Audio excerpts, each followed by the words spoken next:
Selamat jumpa kembali teman-teman peserta mata kuliah Linguistik Transdisipliner. Assalamualaikum warahmatullahi wabarakatuh. Pada recorded speech kali ini kita akan membahas tahapan-tahapan produksi bahasa. Jadi dari sisi penutur ya, dari sisi orang yang berbicara. Bab ini atau recorded lecture kali ini berdasarkan pada buku Fernandez Cairns, Fundamentals of Psycholinguistics, bab 5. Ya, silakan sekali lagi teman-teman membaca ya sambil menyimak recorded lecture ini dan juga setelah menyimak ya silakan dibaca kembali ya untuk memastikan pemahaman yang baik. Baik. Saya akan memperkenalkan dua istilah, yaitu encoding dan decoding. Ya, encoding bahasa Inggrisnya encoding, decoding bahasa Inggrisnya decoding. Encoding maksudnya kita memproduksi bahasa, ya, kita berbicara yang kemudian mempunyai istilah lain yang disebut bahasa ekspresif. Lalu decoding maksudnya adalah pemahaman yang juga disebut bahasa reseptif. Nah, jadi dua proses ini berjalan ketika kita berkomunikasi lisan. Selanjutnya, di halaman 136 buku Fernandez dan Cairns, kita memiliki gambar ini, ya teman-teman, di bagian atas halaman 136. Jadi intinya ini adalah proses dari decoding, ya, penutur berbicara, ya.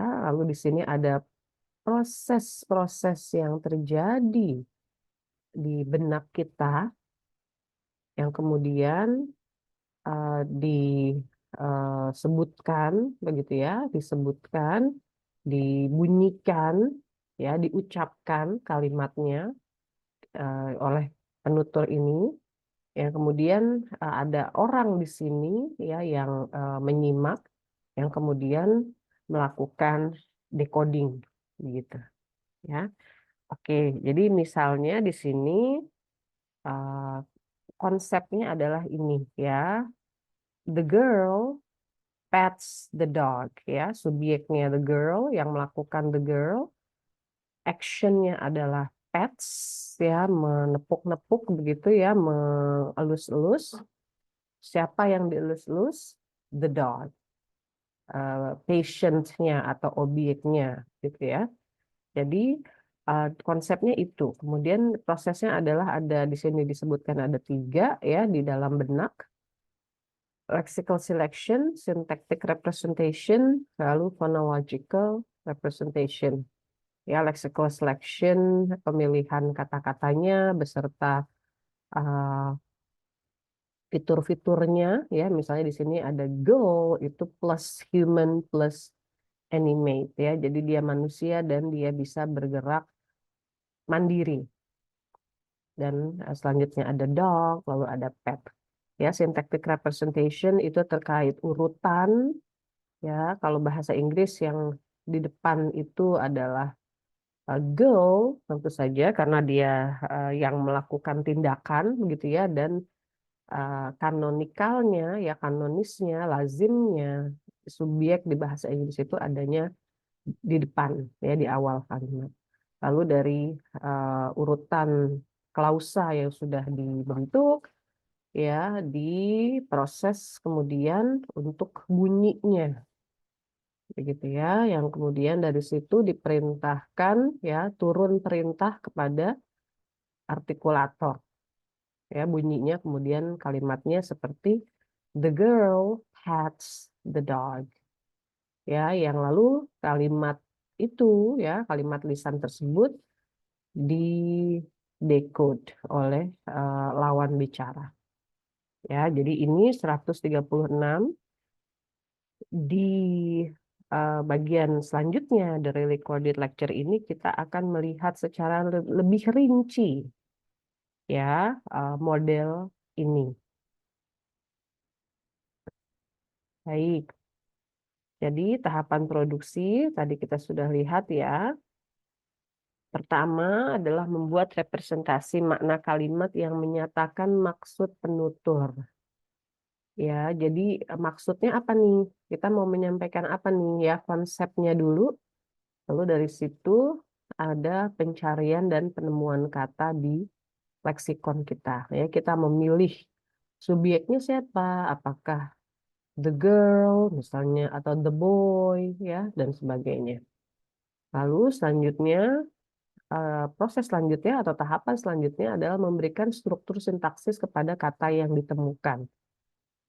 Ya, jadi siapa yang kata mana yang duluan, ya verbanya ada di mana, di tengah kah atau di belakang, lalu objeknya ada di mana, dan apakah mungkin ada klausa berjumlah lebih dari satu ya di dalam kalimat yang mau kita ucapkan, ya yang tadi untuk menyatakan maksud ini, ya itu semua diatur. Lalu dari situ selanjutnya adalah pembuatan representasi fonologis. Jadi merincikan kata-kata dalam fonem, ya termasuk di dalamnya adalah aplikasi aturan fonologis, ya morfofonologis dan prosodi. Ya, jadi tidak hanya bunyinya ya teman-teman, tidak hanya segmentalnya di dalam representasi fonologis, tapi juga suprasegmental, ya prosodi, ya nadanya seperti apa? Apakah ini bertanya, ya, atau ini merupakan sebuah pernyataan? Ya kan nadanya berbeda ya ada naik turun begitu ya di dalam apa namanya intonasi dan sebagainya yang harus disiapkan ya sebelum nantinya diperintahkan kepada artikulator ya. Lalu fonologis ya tentu saja jadi misalnya ada alofon ya bunyinya itu harus yang seperti apa ya berdasarkan aturan posisi. Kalau di depan mungkin seperti di bahasa Inggris dia harus ada aspiration ya untuk pets ya pets tehnya harus ada aspiration ya, jadi itu harus muncul ya harus diprogram dulu di sini gitu ya. Lalu morfofonologis terkait dengan misalnya eh, tadi ya ada pets ya pets-nya itu kan sebetulnya morfem gitu ya atau akhiran untuk menunjukkan bahwa subjeknya adalah kata benda tunggal gitu ya she. Lalu tensisnya adalah simple present ya makanya ada S-nya. Nah, tapi kita tahu bahwa uh, morfem ini ya bisa diucapkan sebagai s, sebagai z, atau sebagai is. Nah, yang pets itu dia harus jadinya s gitu ya. Nah, itu pemilihan tersebut ya apakah s, apakah z atau is itu terjadinya di tahapan ini ya, pembuatan representasi fonologis. Nah, dari sini sekali lagi baru kemudian diperintahkan kepada artikulator. Baik, di halaman 137 ya kita diinformasikan oleh buku kita bahwa model di halaman 136 itu dapat menjelaskan produksi tidak hanya bahasa lisan ya, tapi juga bahasa tulis dan bahasa isyarat. Ya, jadi konsep sama gitu ya, walaupun nantinya akan kita tulis misalnya ya harus ada konsep dulu. Terus harus ada pemilihan kata, ya harus ada urutan katanya seperti apa. Ya, nanti ada mungkin harus diberikan eh, kata sambung dan sebagainya itu sama ya. Tapi kemudian setelah representasi fonologis gitu ya, ya representasi ini dikirim kemana? gitu ya. Kalau pada bahasa lisan representasi dikirim ke artikulator. Nah, kalau bahasa tulis dia akan dikirim kepada otot motorik yang akan em, mengontrol eh, kegiatan menulis gitu ya. Jadi ke tangan, ya jari dan sebagainya. Nah, lalu kalau bahasa isyarat tadi sudah ada, dia akan dikirimkan kepada eh, ada tangan, ya ada wajah, ya dan eh, apa namanya terkait juga nantinya kepada gerakannya dan sebagainya, ya. Jadi proses selanjutnya, ya setelah representasi fonologis ini yang berbeda, ya. Tapi sampai representasi fonologis, ya kita ingat modelnya kan sebetulnya kan sampai sini phonological representation begitu ya, ini sama, ya. Oke, nah sekarang bagaimana kalau penuturnya itu bilingual, teman-teman, ya dia bisa lebih dari dua bahasa, lebih dari satu bahasa maksudnya, ya dua tiga dan seterusnya. Jadi yang jelas orang ini, penutur ini memiliki dua sistem begitu ya, yang spesifik berdasarkan bahasa. Ya, jadi kita tahu misalnya orang bisa bahasa Spanyol dan bahasa Inggris. Nah, itu kan ada aturannya masing-masing, gitu ya. Nah, terus ada juga kemudian orang ini memiliki leksikon ya dengan entry yang ditandai berdasarkan bahasa. Jadi kalau konsepnya misalnya rumah begitu ya, kalau bahasa Inggris jadinya the house, a house ya. Jadi house itu ada tandanya, ini bahasa Inggris. Tapi kalau orang ini juga bisa berbahasa Jerman misalnya, ada entry das Haus misalnya, ya itu bahwa house ya dengan pelafalan yang seperti apa, ya dengan nantinya tulisannya juga seperti apa, ya dengan tata bahasa atau grammar yang seperti apa, ya itu bahasa Jerman begitu ya. Jadi kata-katanya itu ada, eh, ya bayangkan ini seperti kalau kita beli apa ya, membeli baju begitu ya, ada tagnya, ya ada kertas kecil itu. Nah, si apa kata-kata yang ada di benak kita juga ada tag tersebut, ya ada info. Oke, nah misalnya di sini bahasanya apa. Nah, seorang penutur bilingual ya itu tentu saja bisa bicara dengan mengaktifkan satu bahasa, ya satu dari sekian bahasa yang dia kuasai, dan bisa berbicara dengan mengaktifkan lebih dari satu bahasa, gitu ya. Jadi tergantung nih ya mau mengaktifasi berapa sistem, ya dan berapa berapa sistem aturan ya grammarnya dan berapa leksikon, gitu ya. Dan taunya atau pas bisa bisa yakin ini tidak jadi kacau bagaimana, ya. Jadi para peneliti mengusulkan adanya yang disebut mekanisme kontrol. Ya, ini misalnya disebutkan di halaman 138, ya. Ada peneliti-peneliti misalnya seperti Debord ya, tulisan beliau di tahun 2004, teman-teman bisa lihat, silakan bisa dicari. Persisnya judulnya apa ya, ada di akhir ya, di akhir buku ya rasanya, bukan di akhir bab ya, jadi silakan.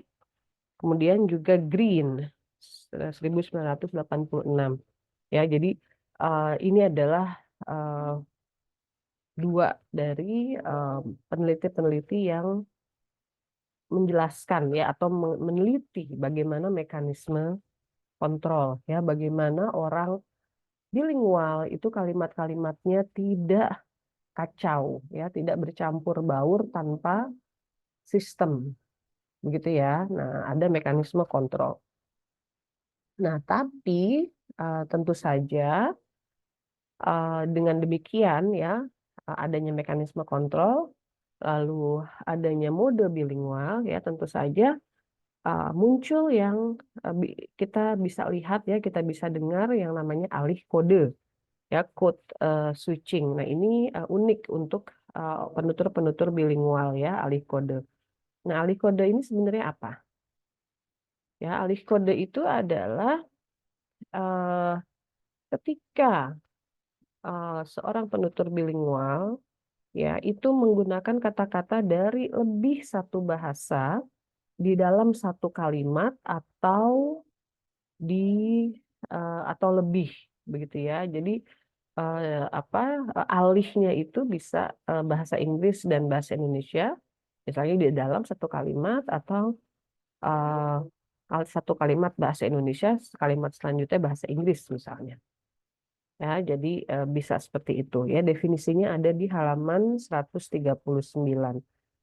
Dan ini juga kadang-kadang ada tujuannya begitu ya, teman-teman ya. Jadi tidak hanya sekadar eh, semacam tanda bahwa orang ini bisa lebih dari satu bahasa ya, tapi seringkali penutur ini punya punya tujuan ya. Misalnya mungkin ada hal-hal yang terlalu tabu untuk diucapkan dalam bahasa X, ya, kemudian penuturnya menggunakan bahasa Y, misalnya, ya, atau ada bahasa yang lebih dekat secara emosional, ya, karena mungkin waktu kecil dia mendapatkan bahasa tersebut, jadi lebih dekat kepada semacam apa ya keluarga begitu ya atau perasaan tentang keluarga.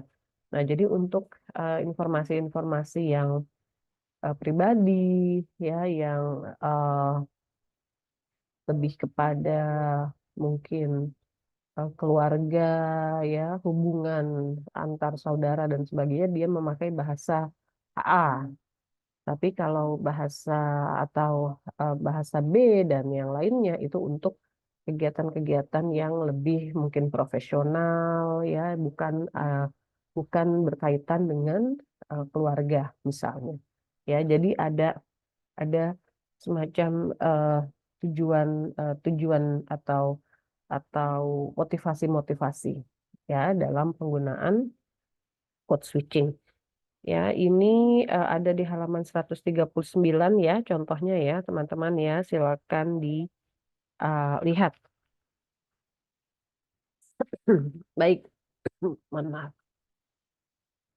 Ya, jadi ini, jadi sebetulnya mirip gitu ya, teman-teman ya, Eh, sama ya, prosesnya sama yang tiga tadi kita sebutkan model tadi, ya, tapi ada kemudian mekanisme kontrol dan alih kode ya yang unik ya di penutur bilingual. Baik, kita lanjutkan kepada perencanaan produksi ya, teman-teman ya. Ini tahapan pertama.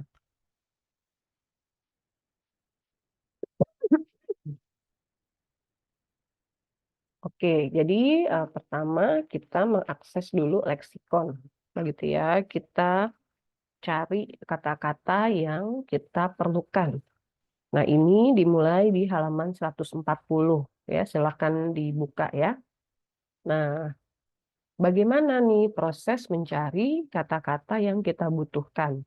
Ya, peneliti-peneliti yang ingin melihat ini ya menemukan bahwa leksikon kita itu ada organisasinya, ya, ada sistemnya, ya, bahwa kata-kata itu tidak apa ya, bayangkan semacam bertebaran secara random begitu ya, secara acak ya di leksikon kita tidak.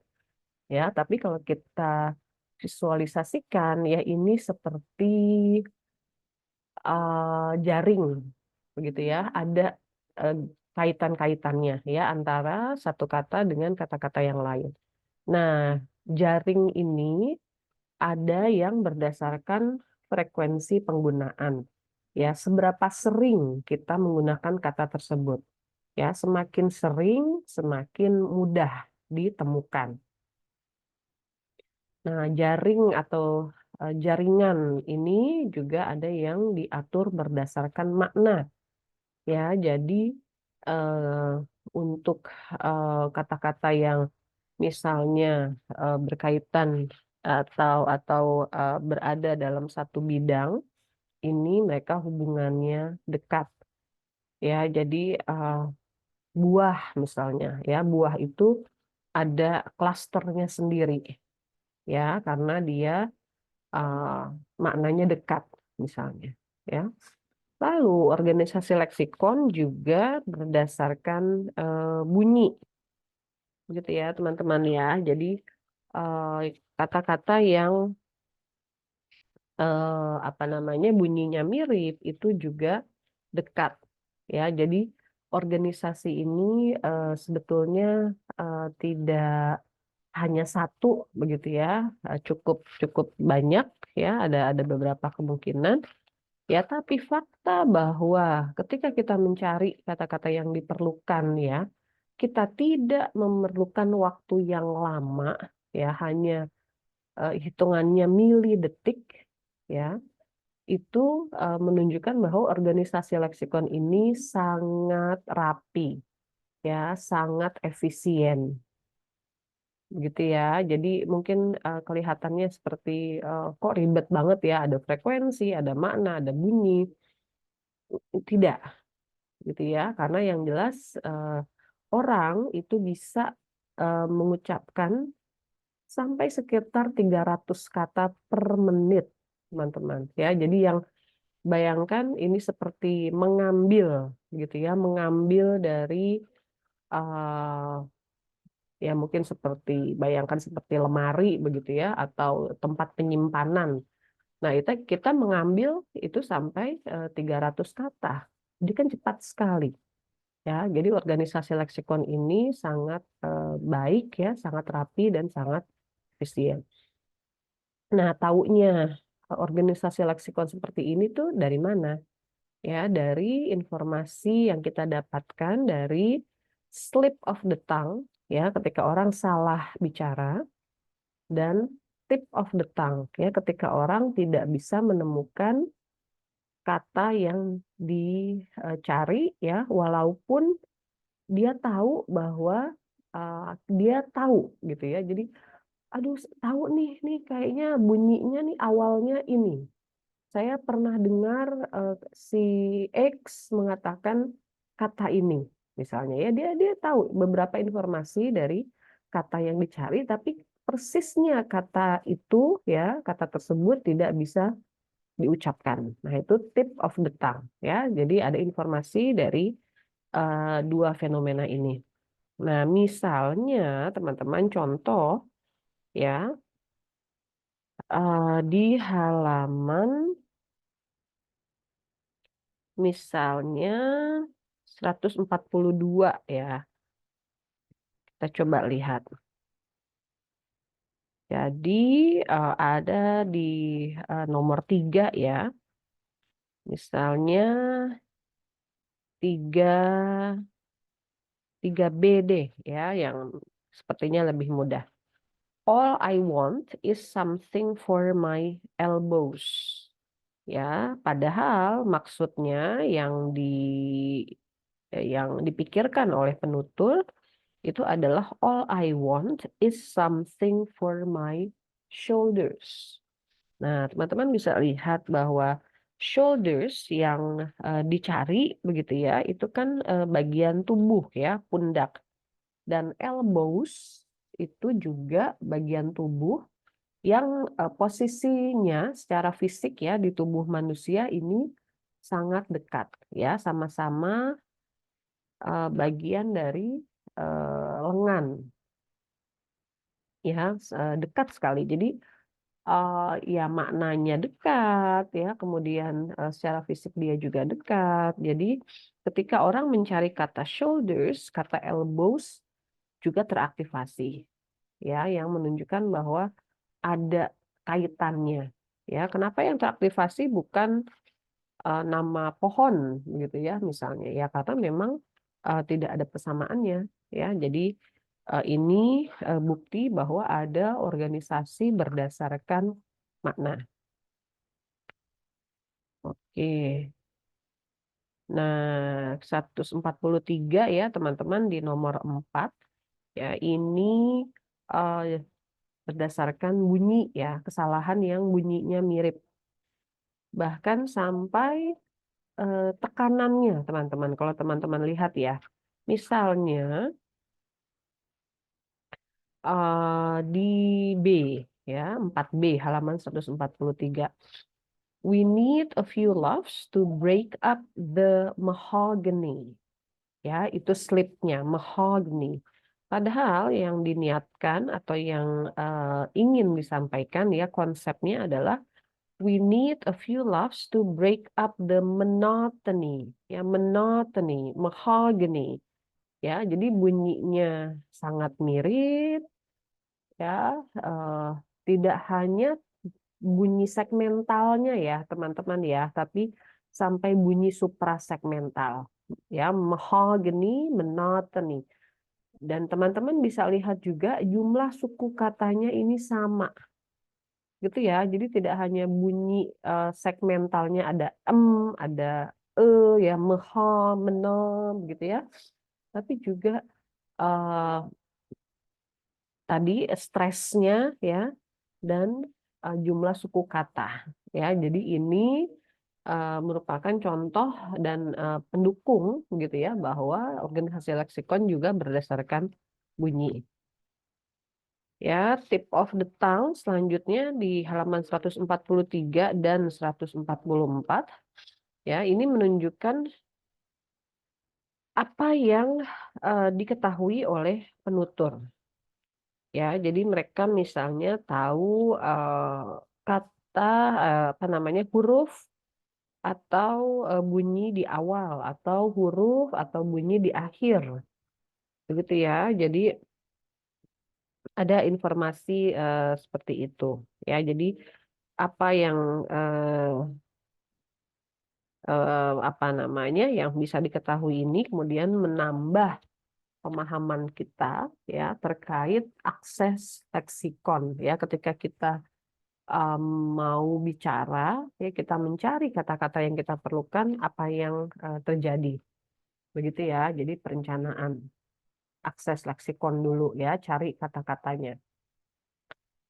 Oke, nah setelah kata-kata itu ketemu begitu ya, proses atau tahapan perencanaan selanjutnya adalah pembuatan struktur. Nah, di sini kita bicara mengenai struktur yang sederhana dulu. Ya, teman-teman ya. Kita mulai di halaman 144. Ya, jadi ini disebut encoding gramatikal ya karena encoding tadi kan dari konsep menjadi mau ke arah eh, tuturan gitu ya, mau ke arah ucapan kita.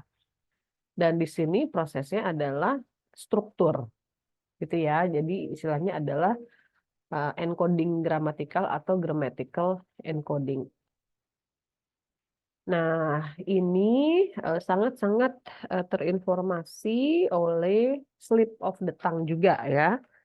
Nah, misalnya dikatakan pertama sekali, oke, kata-kata itu ada apa enggak sih sebenarnya gitu ya? Ya kan, yang tadi katanya sudah ditemukan dari leksikon itu eh, benar tidak bahwa yang ditarik dari leksikon itu adalah kata-kata ya? Kita cek lagi. Nah, contoh misalnya di nomor 5, I left the briefcase in my cigar. Ya, ini slip of the tongue ya. I left my briefcase in my cigar. Nah, harusnya I left the cigar in my briefcase. Ya, jadi kata-kata itu betul sudah ditarik ya dari leksikon ya dan lalu diurutkan begitu ya supaya urutannya sesuai dengan aturan bahasa yang bersangkutan.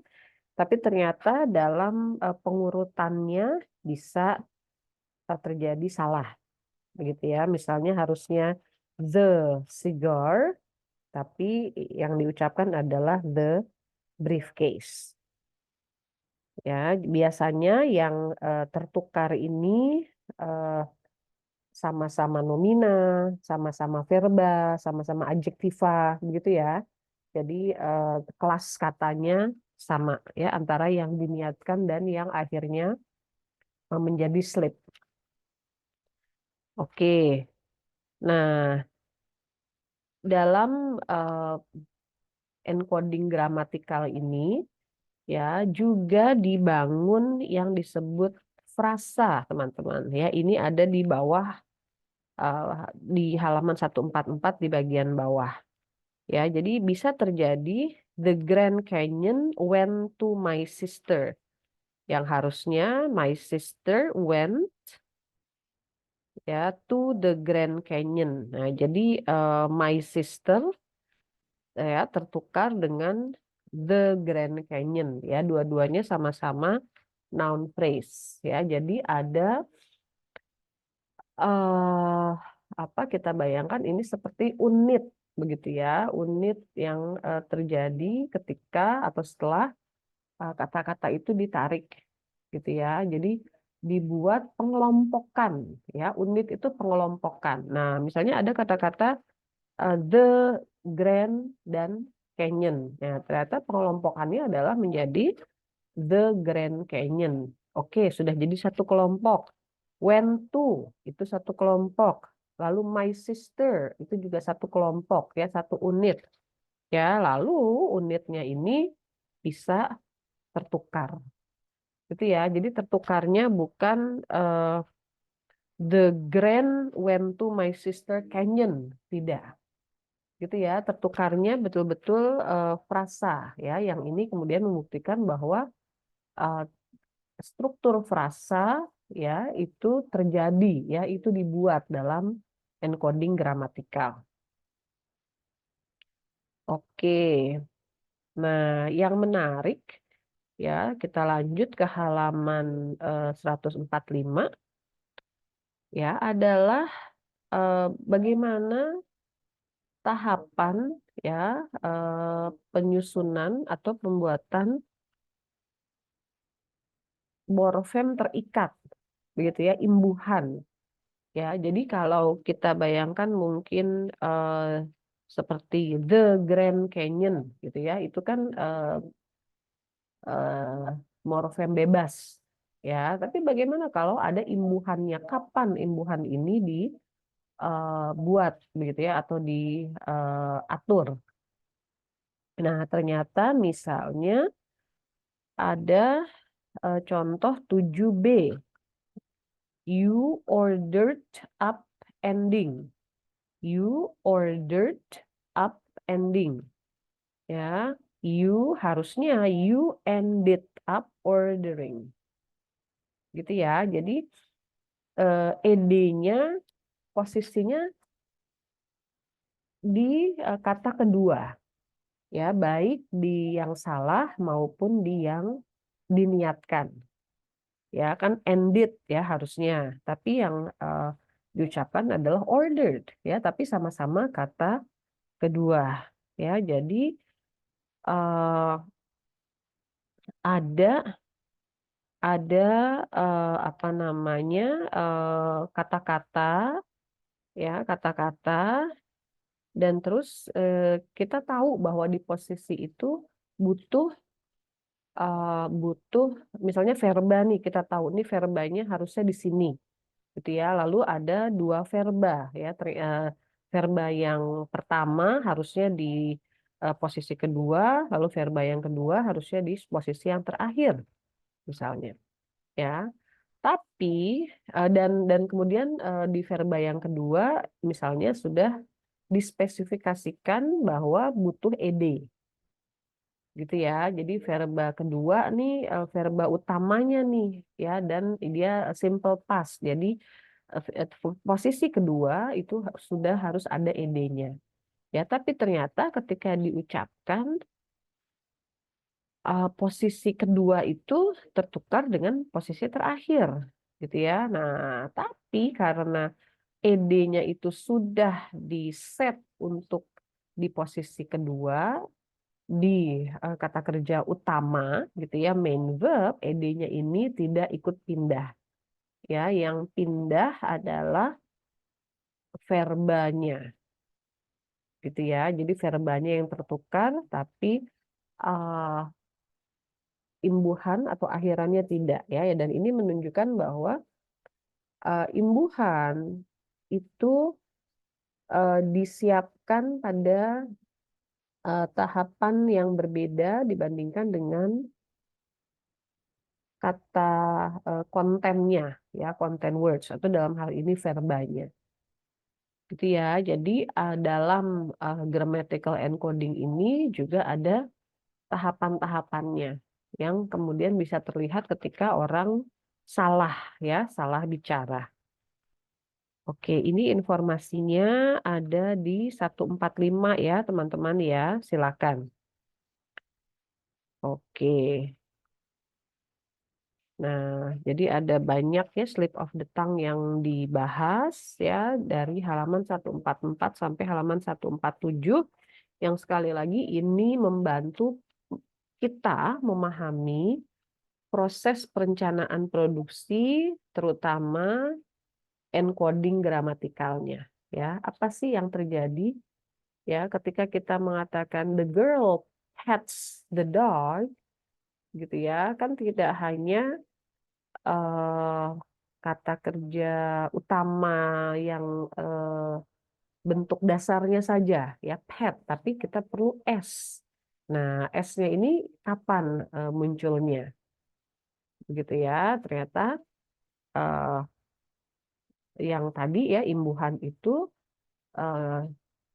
disusunnya atau diposisikannya itu tidak pada saat yang sama dengan verbanya.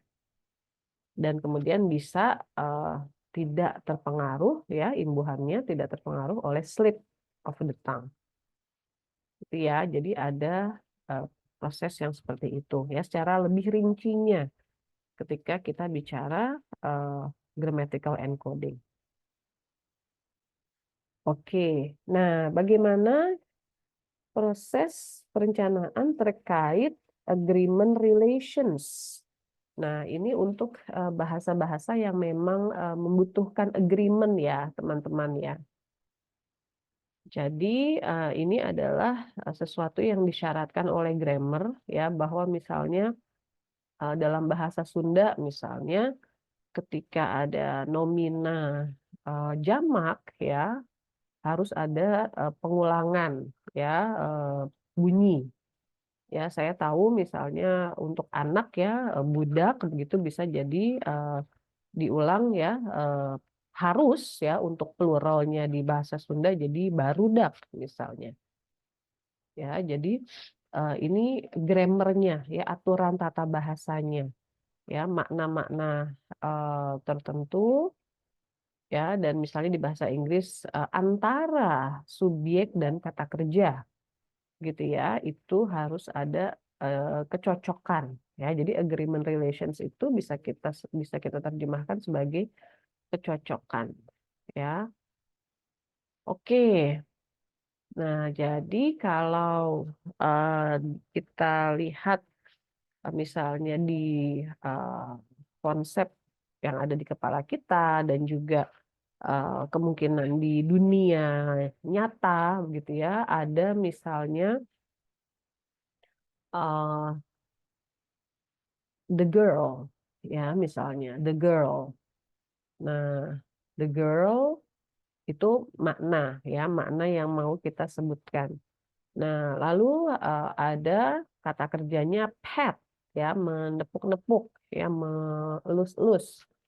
Nah, representasi linguistiknya ya harus jadi the girl pets. Itu ya. Jadi kalau the girl dengan pet.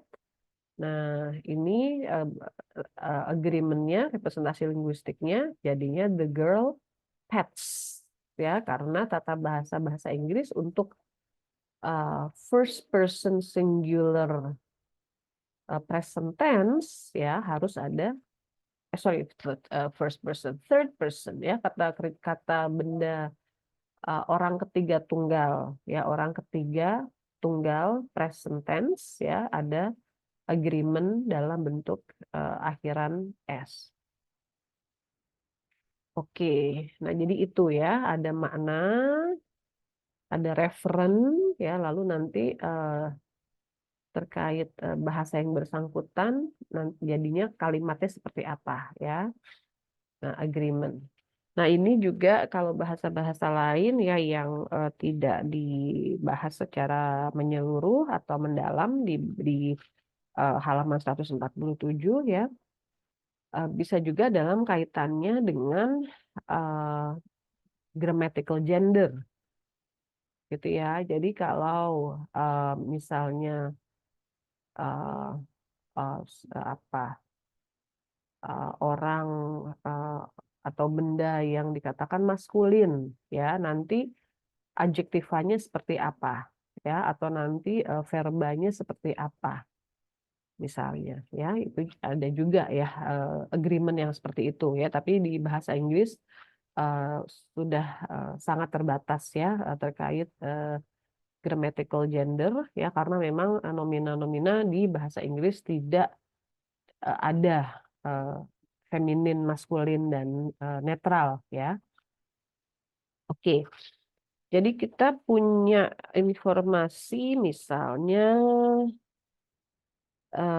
di halaman 148 ya teman-teman ya. Yang ini berdasarkan apa yang disebut plural attraction errors. Ya, jadi plural attraction errors ini adalah ketika noun phrase ya, frasa nomina misalnya the bridge ya, the bridge to the islands ya, the bridge to the islands, apa namanya, kata benda utamanya headnya itu sebetulnya the bridge gitu ya, tapi kata terakhir ya, the bridge tunggal ya, namun kata terakhir dari frasa nomina ini dibuat jamak ya, dibuat plural ya, the bridge to the islands. Nah, orang kemudian terkecoh ya, terkecoh memberikan verba yang jamak ya, padahal harusnya verbanya tunggal gitu ya. Contoh-contohnya ada di halaman 147, 148. Nah, ketika terjadi kesalahan ini ya, kita bisa menggunakan informasi yang diambil, yang ditunjukkan ya oleh kesalahan ini untuk menyimpulkan ya, salah satunya adalah bahwa ada proses yang disebut number marking dan number morphing. Ya, jadi ketika tadi orang menarik kata dari leksikon gitu ya, kita sudah juga menarik informasi ini nomina ini mau tunggal atau dua ya, seperti di bahasa Arab ya, kan ada dua ya, atau jamak ya, lebih dari dua, atau bagaimana ya. Jadi nominanya sudah ada tag-nya ya, mau berapa nih ya, number marking ya, sudah ditandai. Lalu nomina yang sudah ditandai jumlahnya ini akan berpartisipasi dalam proses selanjutnya ya, yaitu number morphing ya, nomina lalu verba ya. Oke. Sorry, untuk yang morphing lebih ke verba maksud saya ya. Untuk nomina itu number marking ya, subjeknya tadi tunggal atau jamak. Lalu ada lagi yang namanya number morphing ya untuk verbanya. Verbanya nih gimana bentuknya? Bentuk tunggal atau bentuk jamak. Nah, kesalahan tadi ya, plural attraction errors ini munculnya di number morphing. Ya, ketika verbanya harus diberi tanda, ya harus menentukan nih verbanya yang misalnya close ya di 148 bagian atas, close atau closest. Nah, kan jadi salah ya. Harusnya closest tapi orang misalnya jadinya close. Nah, salahnya di mana? Salahnya ketika morphing ya, number morphing di verbanya. Nah, jadi perencanaan produksi terkait tata bahasa ya, masih ya teman-teman, terutama ketika kita bicara lebih rinci lagi terkait agreement, ya ini ada proses-proses number marking dan number morphing yang mungkin kalau lancar ya proses perencanaan ini kita tidak melihat dua ini ya, markingnya mana, morphingnya mana gitu ya, mungkin kita nggak ngeh ya, tapi ketika terjadi slip of the tongue ya dan kesalahan, misalnya di sini dikatakan dalam tulisan begitu ya, nah baru kita bisa lihat, oh kenapa kesalahan ini bisa terjadi. Nah karena di perencanaannya terjadi kesalahan misalnya pada number morphing itu ya. Oke. Jadi ketika kita sebetulnya mengucapkan kalimat yang baik ya, ini sudah melalui proses yang panjang ya teman-teman. Walaupun panjangnya itu tentu saja hitungannya milidetik ya, karena tadi di awal kita menyebutkan orang bisa mengucapkan sampai 300 kata dalam 1 menit ya, cepat sekali. Dan ini kemudian sudah pelafalannya baik, tata bahasanya baik, ya semua sudah oke ya untuk kata sebanyak itu. Oke, struktur kompleks teman-teman ya, kita tahu eh, ketika kita berbicara itu tidak hanya misalnya satu subjek, predikat, objek gitu ya. Kadang-kadang bahkan 1 menit misalnya kita semua kalimatnya itu lebih dari satu klausa ya, semuanya kompleks. Nah, apa yang terjadi dalam proses perencanaan struktur kompleks? Ya, yang jelas perencanaan struktur kompleks itu lebih lama ya. Jadi untuk struktur kompleks ya yang lebih dari satu klausa misalnya, dan juga struktur non kanonis. Ya, kalau di bahasa Inggris yang kanonis itu dikatakan seperti kalimat aktif. Nah, jadi untuk non kanonis itu misalnya seperti kalimat pasif di bahasa Inggris, dan ini perencanaannya lebih lama. Begitu ya. Dan di sini sekali lagi kita bicara tentang klausa ya, karena klausa ini sudah ditemukan ya bahwa ini adalah unit perencanaan utama. Ya, jadi ketika kita membuat kalimat ini tidak berhenti pada kata-kata, tapi bagaimana kata-kata itu dikelompokkan, begitu ya, unit perencanaan utama. Jadi kita bicara klausa ya dalam hal ini. Nah, oke, kayaknya berat begitu ya, struktur kompleks ini susah. Tapi ada satu mungkin semacam kecenderungan ya yang sudah didokumentasikan oleh para peneliti yang mempermudah pemrosesan teman-teman ya, yang disebut syntactic priming ya. Jadi syntactic priming itu bayangkan ini seperti kita terpancing gitu ya, kita seperti mengikuti apa yang disajikan, apa yang kita dengar sebelum kita bicara.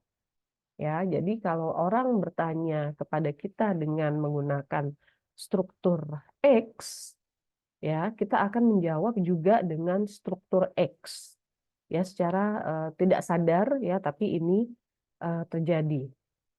gitu ya di banyak bahasa ya. Jadi walaupun nantinya balasan kita, jawaban kita itu strukturnya lebih kompleks, tapi dengan adanya syntactic priming ini kita seperti tidak bekerja dari nol, gitu ya, karena kita sudah terpancing oleh unit dan struktur lawan bicara kita. Nah, ini mempermudah pemrosesan ya yang disebut syntactic priming. Silakan teman-teman bisa contoh bisa membaca contoh di halaman 149 ya. Misalnya what time do you close? Ya, jawabannya 7. Tapi kalau ada at-nya, at what time do you close? Ya, jawabannya orang kemudian jadi at 7. Yang ngikutin.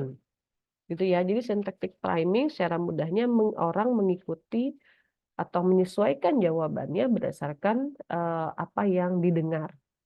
Gitu ya. Jadi walaupun sekali lagi walaupun jawabannya itu kompleks ya, dengan adanya syntactic priming ini pemrosesan menjadi lebih mudah gitu ya. Jadi ada fenomena seperti ini ya dalam perencanaan struktur kompleks. Baik. Nah, dari sintaksis tadi teman-teman ya, model kita berlanjut kepada fonologis gitu ya. Karena kan nantinya kan diucapkan gitu ya. Jadi bunyinya seperti apa. Nah, jadi representasi fonologis adalah level representasi abstrak untuk fitur fonologis. Ya, jadi oh ini konsonan, oh ini vokal. Konsonannya seperti apa? Ya, apakah dia plosif ya seperti peh misalnya? Apakah dia voiceless ya tidak bersuara seperti peh ya dan sebagainya. Jadi ada informasi-informasi seperti itu ya terkait bunyinya nanti ya yang kemudian bisa orang tidak salah ngomong ya.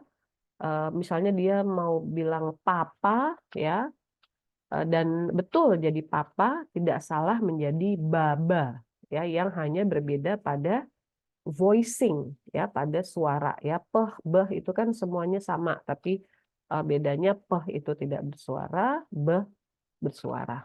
Begitu ya. Jadi seperti itu. Nah, namun demikian sekali lagi tidak hanya bunyi ya, teman-teman ya, tapi juga ada perencanaan untuk prosodi ya. Misalnya tekanan utama pada kalimat. Nah, tekanan utama ini biasanya diberikan kepada kata yang paling penting.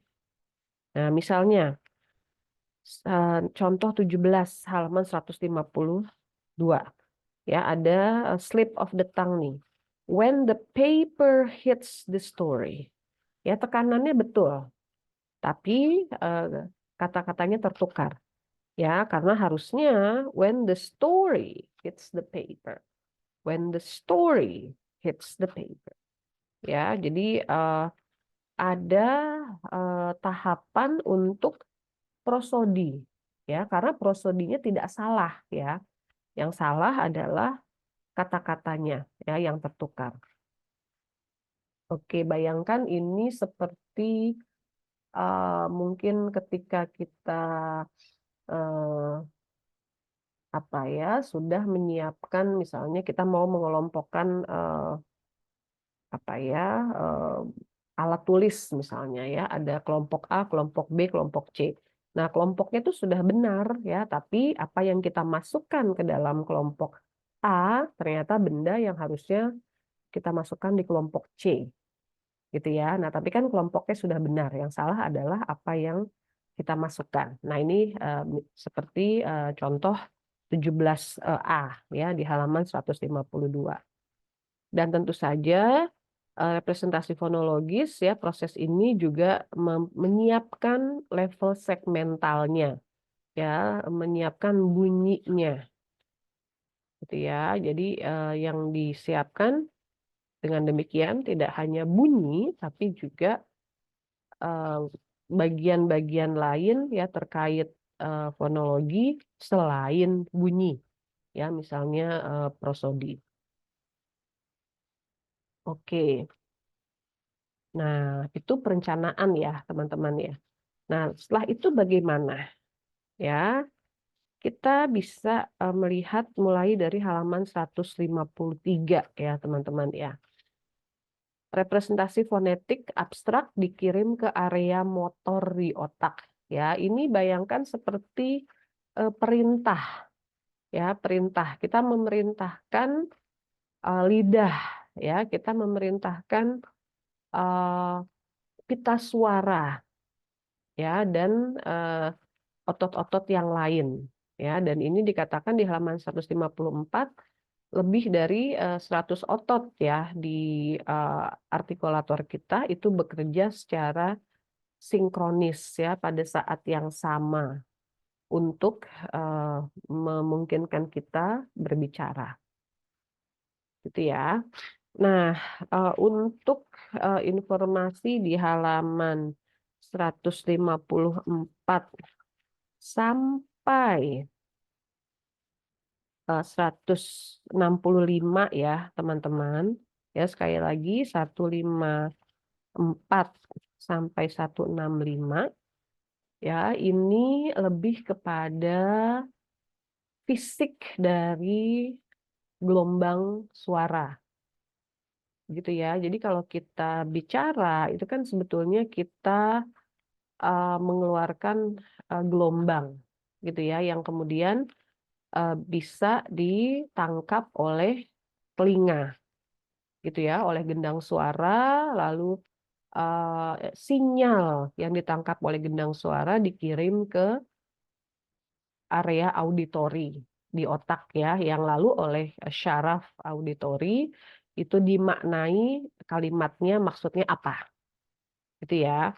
Nah, jadi untuk kurang lebih 10 halaman ini ya kita lihat pembicaraan lebih kepada fisik ya, fisik dari gelombang ini. Ya, misalnya ada frekuensi, ya, ada pembicaraan mengenai resonansi gitu ya. Nah, ini silakan teman-teman bisa baca sendiri ya.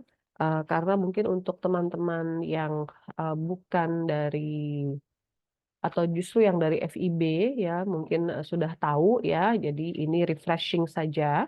Tapi untuk teman-teman yang bukan dari FIB ini mungkin informasi yang baru ya. Jadi silakan bisa dibaca uh, di 10 halaman tersebut gitu ya. Ada tentang frekuensi ya, ada tentang apa namanya kalau eh, apa namanya vokal ya ada terkait frekuensinya, lalu konsonan ada terkait bagaimana dia diproduksi, ya tempat dia diproduksi, ya dan seterusnya. Silakan. Oke, eh, secara sangat mendasar ya sebetulnya untuk bisa memahami eh, fitur-fitur fisik dari bunyi ya dari suara ya teman-teman perlu memahami apa yang ada di gambar 5.3 ya ini ada di halaman 155 ya jadi ada yang namanya artikulator ya yang aktif itu eh, lips ya apa namanya bibir ya bergerak kemudian juga tang ya dan tentu saja pita suara ya vocal folds itu kan otot ya sebetulnya dia bisa membuka dan menutup. Nah tapi sisanya uh, uh, apa namanya ini film juga juga ini ya juga bisa bisa bergerak ya sedikit. Nah tapi misalnya alveolar ridge ya ini tidak bisa pindah ya karena alveolar ridge ini adanya di belakang gigi atas ya jadi rahang atas. Nah rahang atas kita kan tidak bergerak ya yang bergerak adalah rahang bawah ya. Jadi artikulator ini ada yang aktif bergerak, ada yang tidak ya tapi mereka semua dibutuhkan untuk kita bisa mengucapkan bunyi-bunyi, ya. Nah, kenapa dibutuhkan misalnya, ya, bayangkan ketika misalnya gigi, ya, gigi itu gigi depan kita terutama, ya, bolong, ya, atau ompong begitu. Nah, pasti nanti akan memungkinkan udara, ya, lebih banyak udara keluar. Nah, jadi untuk mengatakan misalnya teh gitu ya, teh ya, agak-agak breathy gitu ya, agak-agak banyak anginnya ya, banyak udaranya. Kenapa? Karena gigi depannya tidak ada gitu ya. Jadi semua ini penting. Dan juga mungkin ini apa, langit-langit atas ya, hard palate, dan langit-langit yang lunak ini bisa kita lihat di anak-anak yang mengalami sumbing ya, sumbing langit-langit. Nah, ini akan sulit untuk mengucapkan kata-kata yang palatal ini ya, teman-teman. Ya, oke, dan tentu saja sumbing juga terjadi pada bibir, ya, dan ini tentu saja untuk bunyi-bunyi seperti beh, peh, gitu ya, kita lihat pasti jadinya tidak jelas, ya, dan sebagainya, ya. Jadi artikulator ini sangat penting. Ya, cavities, ya, rongga-rongga ini juga sangat penting karena kita tahu bunyi itu dibentuk oleh rongga, ya, dan interaksi antara rongga-rongga ini dan artikulator. Nah, rongganya apa saja? Rongga oral itu mulut, ya, nomor 2 nih. Lalu rongga hidung 3 ya, nasal. Jadi bunyi-bunyi seperti en, em, ya, itu rongga hidungnya terbuka ya. Jadi ada angin yang keluar dari hidung. Lalu faringeal itu nomor 1 ya di sini. Gitu ya. Jadi intinya tadi 10 halaman tadi itu membahas mengenai secara bunyi bahasa secara fisik yang sangat-sangat berkaitan dengan artikulator dan rongga ya yang ada di gambar 5.3. Ya, silakan bisa dibaca pelan-pelan. Oke ya. 154 mulainya ya. Oke. Lalu ya, ada koartikulasi ya, teman-teman. Maaf, ini 161 ya. 161. Tadi sampai 161 ya. Yang silakan dibaca terkait fisik bunyi ya. Oke. Jadi untuk 161 kita mulai terkait koartikulasi. Ya, jadi koartikulasi ini maksudnya adalah misalnya kita belajar nih, misalnya ya bunyi en itu lidahnya ada di mana ya, dia nempel ke mana ya. Tapi ternyata kalau kita mau bilang na, na dengan ni, rasakan coba. Na dan ni. Ya, kalau na itu n-nya lebih ke arah belakang ya, mendekati a. Nah, kalau ni ya lidahnya itu lebih ke arah depan gitu ya. Jadi posisi uh, artikulator itu tidak sama ya karena dia menyesuaikan dengan bunyi yang akan mengikutinya ya. Nah, ini secara singkat ya, secara sederhana bahasa Indonesianya adalah tumpang tindih ya. Tumpang tindih dalam produksi bunyi ya ketika kita memproduksi kalimat yang menciptakan efisiensi. Ya, jadi sudah ada penyesuaian di tadi ya di perintah yang phonological representation tadi kita sudah menjadi bagian dari perintah tersebut ya kepada artikulator. Nih, habis en ini a. Jadi lidahnya harus seperti apa? Ya, habis en ni i gitu ya. Lidahnya harus posisinya seperti apa? Itu sudah termasuk dalam perintahnya, ya, efisiensi. Ya, tujuannya adalah efisiensi ya supaya cepat. Nah, karena kita sekian nih yang kita ucapkan teman-teman. 10 sampai 15 bunyi per detik. Ya silakan teman-teman bisa eh, bisa amati ya, bisa observasi apa yang teman-teman ucapkan ya secara biasa ya. Berapa bunyi coba ya 1 detik. Nah, pasti sekitar segini ya. Oke, efisiensi sangat penting ya, dan untuk tujuan itu kemudian ada yang namanya koartikulasi dalam pengucapan kita.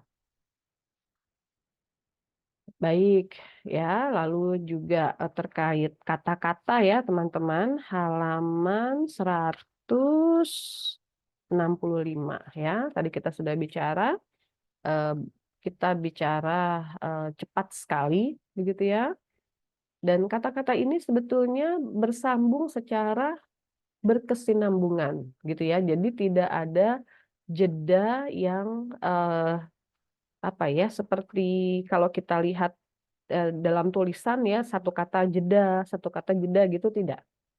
Gitu ya. Karena kata-kata itu sebetulnya nyambung ya, semua nyambung gitu ya. Jadi kalau di sini misalnya diberikan gambaran spektrogramnya ya, waveformnya 166 ya teman-teman, ini hitam semua gitu ya, yang paling atas misalnya ya, yang mudah. Ini ada gelombangnya semua, tidak ada yang hanya putih gitu ya, karena memang berkesinambungan ya, terus-terusan. Kita tidak jeda, satu kata jeda, terus nanti mungkin setiap klausa itu jeda, tidak. Ya, ternyata nyambung gitu ya. Oke, jadi disebutkan di sini 166 bawah ya, sebelum sebelum ringkasan. The word boundaries are completely obliterated by the continuous movement of the articulators as the sentence is produced. Ya, jadi artikulator kita terus-terusan bergerak, ya, terus-terusan memproduksi kata-kata yang sudah direncanakan, ya, yang tadi dari leksikon, sintaksis sampai perintah fonologis tadi. Ya, jadi prakteknya gitu ya, produksinya seperti ini ya, yang disebutkan continuous ya, continuous movement of the articulators.